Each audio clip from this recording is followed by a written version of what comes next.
Então vai ser uma tarefa ingrata, mas vamos lá, né? Vamos tentar. E além de tudo, ainda terminou com uma aula de técnica cirúrgica, quer dizer, uma aula muito mais palatável para nós urologistas e cirurgiões, com um convite de um churrasco no final. Bom, falando sobre a epidemiologia do tumor testículo, ele é 1% dos tumores masculinos, ele tem uma porcentagem de 1 a 2% que são bilaterais e a maioria absoluta são de células germinativas. Na terceira década de vida ocorre o pico dos não seminomas, na quarta década o seminoma e na quinta década o tumor espermatocítico, que antigamente era chamado de seminoma espermatocítico e hoje em dia na classificação da Organização Mundial de Saúde mudou para somente tumor espermatocítico. Quais são os fatores de risco para tumores de testículo? Então, a criptorquidia, hipospadia, espermatogênese reduzida, infertilidade, a história familiar, tumor contralateral, então aqueles pacientes que já tiveram tumor de um lado nós temos que ficar de olho e atentos para que ele pode evoluir para um tumor do outro lado, e neoplasia intraepitelial testicular. Então, basicamente são fatores de infertilidade, de alterações genéticas e história familiar que podem levar o paciente ao tumor de testículo. Esse aqui é fácil, é só decorar isso aqui para a prova do Proteus do título, que fica tudo fácil para passar. Na verdade, aqui são todos os tumores de testículo em área germinativa. Esses aqui são os estromais e os não específicos, mas na verdade o que sobra mesmo para a gente na prática clínica são esses aqui. Nós temos então 95% mais ou menos tumores de células germinativas, quase metade, um pouquinho menos que a metade de seminoma, pouco mais da metade dos pacientes se apresentando com tumores não seminomatosos, tumores mistos, dentre eles os mais importantes, o carcinoma embrionário, definitivamente mais grave, o colocarcinoma, que eleva o HCG no pré-operatório e no pós-operatório, na recidiva. Lembrando que o colocarcinoma ele costuma dar bastante metástase hematogênica, então pulmão, eventualmente fígado ou cérebro. Tumor do saco vitelino, que vai elevar a alfa-fetoproteína, e o teratoma, que no adulto, apesar de estar lá escrito teratoma maduro, na verdade ele é um teratoma, ele é maligno, ele dá metástase e a gente vai ter que correr atrás disso. E o restante dos 5% restante vão ser tumores do estroma, a maioria são benignos, são tumores de células de Leydig, tumores de células de Sertoli e alguns sarcomas, mas muito raramente, e linfomas. O diagnóstico é feito quando o paciente se apresenta para a gente com aumento do tumor do testículo. Esse aumento em geral é indolor, mas por vezes em torno aí de 20 a 25% dos casos pode ser com dor também. Isso tem que ficar atento para não confundir com algum processo inflamatório. Por vezes o paciente já vai ter, contando a história para a gente, da infertilidade, e 10% dos pacientes vão se apresentar com metástases e sintomas dessas metástases. O mais dramático são aqueles pacientes que chegam para a gente no pronto-socorro já com dispneia, com múltiplas metástases pulmonares, e que a gente tem que ficar bastante atento para fazer o diagnóstico e iniciar o tratamento o mais rápido possível, senão ele vai vir a falecer de uma doença que era potencialmente curável simplesmente por sintomas dessas metástases. O diagnóstico ainda é feito através do exame do ultrassom, e a gente tem que lembrar sempre de colher os marcadores. Esses marcadores são colhidos pré-orquiectomia e pós-orquiectomia. O pré-orquiectomia vai ajudar a definir se é um seminoma ou se é um não seminoma, mas o pós-orquiectomia é o que vai valer para classificá-lo nos grupos de risco. Temos que avaliar os linfonodos retroperitoneais, que é onde se dá a maioria das metástases, e eventualmente linfonodos supraclaviculares. A metástase para fígado e pulmão, principalmente para o pulmão, ela acontece com uma certa frequência, principalmente em colocarcinomas, e a gente deve fazer uma tomografia de tórax para avaliar. As metástases para cérebro e ossos, elas devem ser avaliadas nos casos de sintomas, pacientes sintomáticos para essas localizações, pacientes de alto risco com um beta-HCG muito elevado ou múltiplas metástases pulmonares, denotando aí talvez a presença do colocarcinoma. Esse aqui é o quadro clássico, né, dos marcadores pré-operatórios em tumores de testículo. Os pacientes com seminoma, eles têm um aumento de até 30% dos casos de beta-HCG. Lembrando que esse aumento é um aumento discreto, ele não chega a passar de 300, 200, 300 o beta-HCG nesse caso de seminoma. Se a gente encontrar um paciente com seminoma com 1.000, 5.000, sei lá, 10.000 de beta-HCG, provavelmente trata-se de um não seminoma. O DHL pode estar aumentado, depende da doença, principalmente retroperitoneal. O DHL aqui, ele serve para marcar o volume da doença do tumor que o paciente apresenta. Os não seminomas, a gente pode ter uma elevação da beta-HCG e da alfa-fetoproteína, dependendo dos tumores primários desse paciente. E o DHL varia conforme o estadiamento, obviamente. Aqui é um estadiamento antigo, só para a gente saber que o estadio 1 é aquele tumor que está localizado no testículo. O estadio 2 basicamente são os pacientes que têm tumores linfonodos retroperitoneais, e o estadio 3 são os pacientes com doença visceral ou no tórax. O 2A, 2B, 2C é basicamente o tamanho dos linfonodos, até 2 centímetros, 2,5 e maior que 5 centímetros, resumidamente. Nos pacientes que são metastáticos, a gente vai classificá-los em grupos de prognóstico. Isso facilita ou vai orientar o tratamento quimioterápico pelo oncologista. Então, existe uma classificação de bom prognóstico, prognóstico intermediário ou prognóstico ruim. Basicamente, o que vai mudar é que nos não seminomas, aqueles com uma elevação da alfa-feto, do beta-HCG ou DHL intermediário, vão ser classificados com risco intermediário, com prognóstico intermediário. E os seminomas, quando tem metástase visceral fora do pulmão. Então, metástase pulmonar a gente ainda considera o seminoma como de bom prognóstico. Saiu do pulmão, foi para o fígado ou qualquer outro órgão, ele se torna prognóstico intermediário. Os pacientes de prognóstico ruim, não existem pacientes de prognóstico ruim com seminoma. O que existe são pacientes não seminomatosos que apresentam metástase, metástase visceral fora do pulmão ou que sejam primários do mediastino, ou seja, são um tumor de células germinativas que se iniciou no mediastino, ou aqueles com marcadores muito elevados, e aí nesses casos, a gente vai ver mais para frente, vai ser aumentado a quimioterapia. Rapidamente falando sobre algumas situações muito especiais, que é a neoplasia testicular in situ, ou seja, quando a gente faz o diagnóstico do carcinoma in situ num testículo, isso aqui acontece em mais ou menos 9% dos testículos contralaterais dos pacientes com tumores de testículo. E isso, qual que é a importância do carcinoma in situ? É que 50% desses pacientes vão evoluir com câncer de testículo em 5 anos. Quando a gente deve fazer biópsia do tumor do testículo contralateral? Quando o volume testicular desse paciente é baixo, quando a criptorquidia neste testículo ou a espermatogênese é reduzida. O tratamento basicamente com radioterapia numa dose baixa, mas que vai levar à esterilidade. Em geral é preservado a função hormonal, mas leva à esterilidade. E a outra situação especial que a gente pode falar aqui é sobre a cirurgia parcial dos tumores, ou seja, vai ressecar somente a bolinha lá no testículo. Isso a gente reserva para casos em que o tumor é bilateral, mais ou menos como o de rim, quando os tumores são bilaterais ou quando é testículo único, com a função hormonal preservada, ou seja, a testosterona ainda é normal, porque obviamente se não tiver essa função normal, não há vantagem em se manter o testículo. E lembrando que o nódulo não pode ter mais do que 30% do testículo, porque senão não vai sobrar nada para contar a história. Agora falando especificamente sobre seminoma, né? Ele acontece em mais ou menos metade dos casos. A maioria dos pacientes com seminoma vai se apresentar no estadio 1. Até 20% dos pacientes vão apresentar metástases retroperitoneais e menos de 5% com metástases à distância. O seminoma é o tumor de testículo, é o grupo de tumor de testículo com melhor prognóstico. Né? E aí, quais são os pacientes que a gente vai dentro dos pacientes com seminoma no estadio 1, ou seja, aqueles pacientes com tumores restritos ao testículo, classificados como de alto risco para ter metástases ocultas no reto peritônio. Então, basicamente, a gente no seminoma vai levar em consideração o tamanho, se ele tem mais de 4 centímetros, e a invasão de rede de testes. Esses são critérios que são utilizados, apesar do seminoma em geral ser de bom prognóstico, e mesmo com as metástases a gente vai ver, nós vamos muitas vezes somente observar. O paciente então com estadio 1 do seminoma, ou seja, tumor restrito no testículo, ele pode ser tratado o reto peritônio com radioterapia, porque a gente sabe que 20% dos pacientes vão ter metástase no reto peritônio. Ela é feita paraórtica, tem o dogleg, tem várias técnicas, a dose é relativamente baixa e a sobrevida global é de mais de 98% em 5 anos. Um grande problema da radioterapia nos pacientes é que são pacientes jovens com uma longa expectativa de vida e o risco de malignidade existe. Após a radioterapia, a gente deve levar em consideração.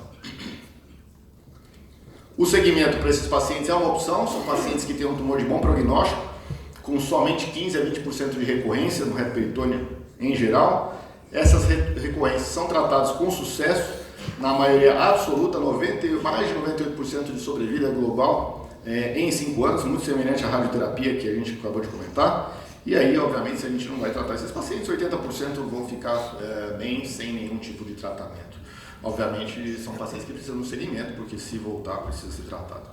E a outra opção de tratamento para esses pacientes seria a quimioterapia. A dose é um ciclo só de carboplatina, é uma dose baixa, 98% também sobrevida a longo prazo. E essa talvez seja o melhor tratamento para aqueles pacientes que apresentam um tumor de alto risco ou eles tenham uma dificuldade de fazer o segmento a longo prazo. Aqui eu estou falando de risco para metástase retroperitoneal, aquele risco maior que 4 centímetros e invasão de rede de testes.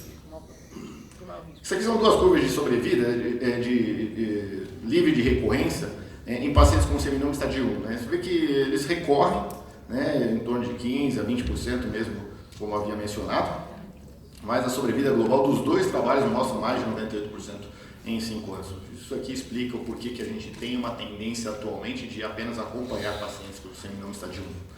E aqui é uma comparação entre radioterapia e quimioterapia, entre quimioterapia e segmento, mostrando que a dose da carboplatina, fazendo uma dose de carboplatina, melhora a sobrevida livre de recorrência, mas novamente, se a gente aguardar e tratar depois na recorrência, a sobrevida ainda é muito boa.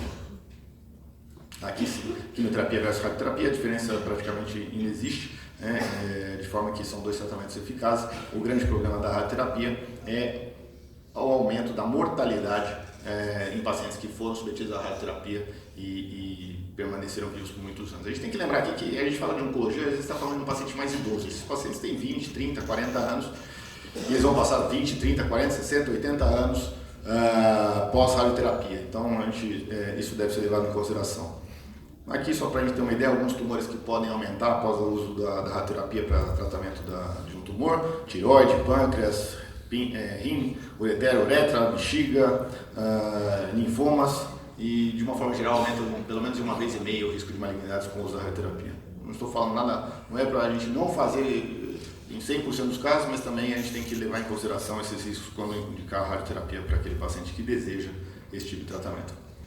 Bom, e os pacientes com estadio 2, ou seja, que são pacientes que tenham linfonodos retroperitoneais acometidos no seminoma.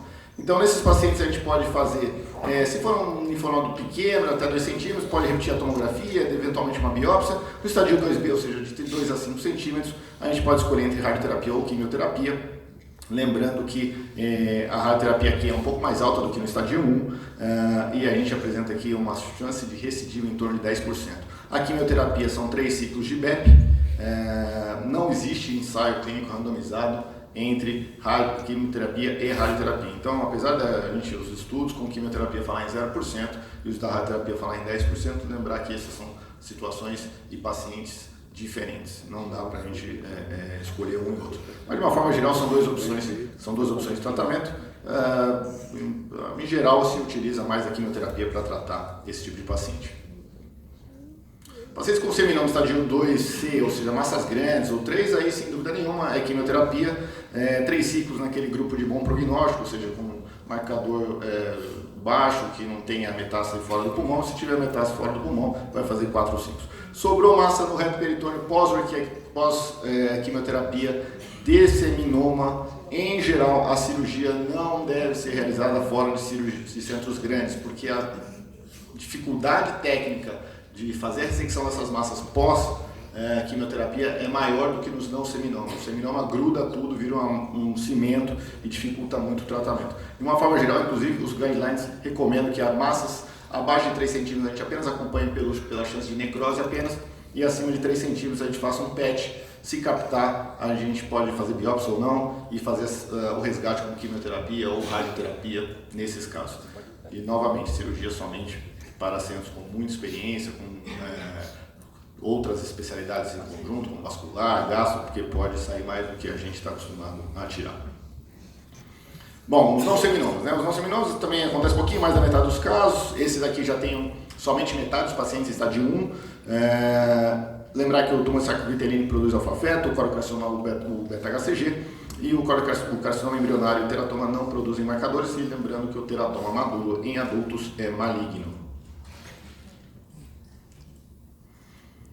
Bom, como é que a gente vai tentar estadiar os pacientes que são estádio 1, não seminoma, para saber se eles têm risco ou não de terem metástases no retroperitônio. Então, um paciente chegou com um tumor somente no testículo, ele pode ter metástase no retroperitônio. No não seminoma, o melhor fator de risco, aquele que a gente mais vai levar em consideração, é a invasão vascular ou linfática. Esse aqui é o principal. O restante, proliferação celular, mais de 50% de carcinoma embrionário, eles são descritos na literatura, mas muitos serviços não utilizam para indicar tratamento adjuvante nesse cenário. Antigamente, a gente fazia a linfadenectomia de reto peritônio e ainda é feita em muitos serviços com experiência, né? O problema da linfadenectomia de reto peritônio é que, primeiro, tem que ser nerve sparing, né? Tem que preservar os nervos, principalmente para a ejaculação. Ela deve ser feita bilateral. E um estudo randomizado alemão entre linfadenectomia e quimioterapia mostrou 7% de recidiva no grupo linfadenectomia versus da quimioterapia, o que diminuiu bastante o entusiasmo dos oncologistas e cirurgiões dessa área pela linfadenectomia. É possível ser feita, mas tem que ser levado em consideração esse risco um pouquinho maior de recidiva. Esses pacientes PN0 na linfadenectomia ainda assim tem 10% de recidiva à distância, e os PN positivos, ou seja, que tiveram linfonodos positivos, ainda tem 30% de recidiva e vão precisar de quimioterapia. De uma forma geral, aqueles pacientes que têm baixo risco, ou seja, que não têm invasão linfovascular e que são pacientes que estão motivados a fazer o segmento, a gente vai fazer apenas o segmento desses pacientes, já que 30% é que vai ter recorrência, ou seja, 70% pode evitar um tratamento agressivo. A maioria das recorrências ocorre em um ano, 60% no reto peritônio, e eventualmente elas acontecem em alto volume. Mas no final das contas, assim como no seminoma, se for feito direitinho o segmento dentro dos guidelines, a sobrevida se aproxima aos 100%. E quando a gente tem um paciente com alto risco de recidiva reto-peritoneal, a gente pode fazer uso da quimioterapia. Diferente do seminoma, é utilizado as 3 drogas, etoposide, cisplatina e blarmicina, num ciclo único, e aí isso cai para menos de 2% de recidiva nesses casos. São uma opção para o alto risco. Após a recidiva, a gente tem que fazer 3 ou 4 ciclos de PEP, como eu vou mostrar agora para os pacientes já metastáticos. Naqueles pacientes que têm doença reto-peritoneal e marcadores positivos, ou seja, tem uma chance maior de tumor no reto peritônio, a gente vai fazer 3 ciclos de BEP e vai fazer a ressecção do tumor residual caso tenha alguma coisa no reto peritônio. Lembrando que aqui existe um complicador que chama-se teratoma. Então, infelizmente, o teratoma não produz marcador, não capta PET, e se a gente tiver uma bolinha lá com mais de 1 centímetro, pode ser um teratoma e deve ser retirado. Nos pacientes que têm estadio 2A ou 2B, ou seja, têm massas linfonodais no reto peritônio, mas os marcadores sejam negativos, nesses casos específicos, a gente pode considerar que eles devam ter teratoma maduro no reto peritônio, teratoma puro, e aí eventualmente pode ir para a linfadenectomia, em alguns casos fazer um segmento com uma tomografia em 6 semanas, mas isso aqui é altamente discutível. Para as massas grandes, assim como no seminoma, a gente vai fazer a quimioterapia. 3 ciclos de BEP para os casos de bom prognóstico e 4 ciclos de BEP nos riscos intermediários e de prognóstico ruim. Aqui no prognóstico ruim ainda tem uma avaliação da queda dos marcadores tumorais após a orquiectomia e após o primeiro ciclo de quimioterapia, para saber se deve se intensificar o esquema de quimioterápico. Mas de uma forma geral são 4 ciclos de BEP. Sobre o tumor no reto peritônio, a gente sabe que 10% desses pacientes vão ter tumor viável, 50% teratoma maduro e 40% fibrose. 50% de teratoma maduro só existe uma chance de cura, com linfadenectomia de resgate, com preservação de feixe, e aí a gente vai encontrar ou teratoma e fibrose, então o paciente está resolvido, está curado, ou tumor viável, e nesses pacientes vão seguir com quimioterapia. Finalizando, a maioria das recorrências acontece nos 2 primeiros anos, recorrências tardias acontecem ainda após 5 anos, principalmente seminomas. A recorrência após a linfadenectomia do reto peritônio é rara no reto peritônio, é mais frequentemente no pulmão. Obviamente, tratar massas menores é mais fácil do que tratar massas maiores. Lembrar que a quimioterapia e a radioterapia elas aumentam o risco de malignidades, e o raio-x desses pacientes que fazem diversas tomografias e são jovens pode aumentar o risco de malignidade. O esquema do segmento, em geral, ele é mais tranquilo com seminoma estádio 1 e vai ficando mais intenso nos pacientes não seminoma estádio 1, naqueles pacientes que tiveram metástase linfonodal. A gente tem que lembrar sempre que são pacientes jovens, a gente vai buscar a cura do câncer, reduzindo a morbidade e mantendo a qualidade de vida. Obrigado.